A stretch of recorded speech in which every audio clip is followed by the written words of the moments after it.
Hello techies, welcome back to my channel Techie Point. My name is Shubham and today we are going to discuss about vertical scaling and horizontal scaling. Let's get started. Let's try to understand scaling mechanisms with a very simple example. Here we have single server setup architecture. If a user wanted to access an application, they need an application URL. In this case we have www.abcsite.com. Usually DNS is a third party provider. It is not installed on server and it's a paid service. By using DNS we can get IP address of a web server where your application is hosted. Once IP address is returned to the web browser, HTTP request is then sent directly to the web server. Web server will then process that request and sends the response back to the web browser. Maybe it can send HTML pages for entry. This is a simple flow of a single application. Let's say with an existing configuration, this web server can only handle 50 or 60 users at a time.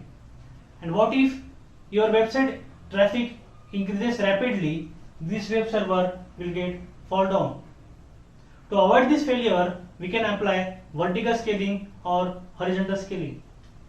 In case of vertical scaling, we can add multiple CPUs and RAM or allocate more memory to the single server so that it can avoid the failure. Vertical scaling has a hard limit. It is impossible to add unlimited CPUs and allocate unlimited memory to a single server.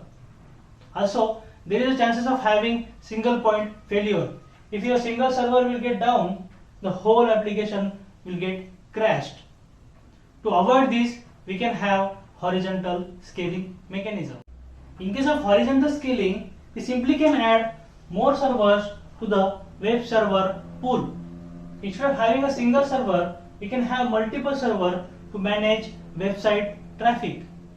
But wait, we must need some kind of process, some kind of mechanism or algorithm to manage the load among these servers. Here, load balancing comes into the picture.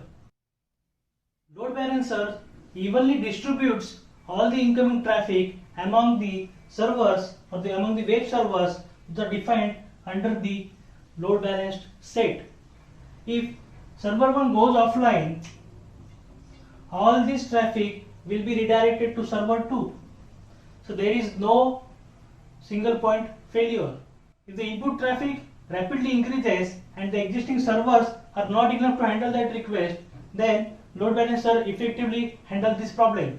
You just need to add one more server to the web server pool and load balancer will automatically start sending the request to that server.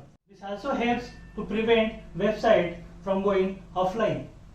This is all about vertical scaling, horizontal scaling and load balancer technique. If you like this video, please subscribe our channel. Thank you.